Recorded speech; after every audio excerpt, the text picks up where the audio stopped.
এই হচ্ছে রুম থাকার মতো, বুঝলে? এইটা হচ্ছে তোমার শাওয়ার এরিয়া, শাওয়ার করার জন্য আলাদা পুরো স্পেস করা। কি সুন্দর ডিজাইন, হ্যালো টিপটপ। এত সুন্দর ঘরটা বলতো, কি সুন্দর। এই যে এই আলোগুলো লাগিয়েছে দেখেছিস তো, ফল সিলিং করেছে বলে। কিন্তু হ্যাঁ, এই যে আলোগুলো ফল সিলিং, খারাপ হয়ে গেলেই মুশকিল। হ্যাঁ সে তো বটে, সব জিনিসের তো আয়ু থাকে না, খারাপ তো হবেই। কিন্তু বাড়িতে হলে লোকে ভালো করে এটা করবে আর কি, তাই না? বাড়িতে লোকে ভালো করে মেনটেন করবে, কিন্তু বাইরে হলে এটাই মেনটেনেন্সটা করা হয় না, বুঝলে ব্যাপারটা?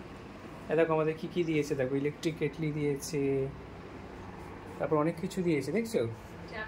চা কফি সব দিয়েছে, আবার এও দিয়েছে, সুগারেরও দিয়েছে, সব দিয়েছে। আর এখানে কি দিয়েছে বলো তো?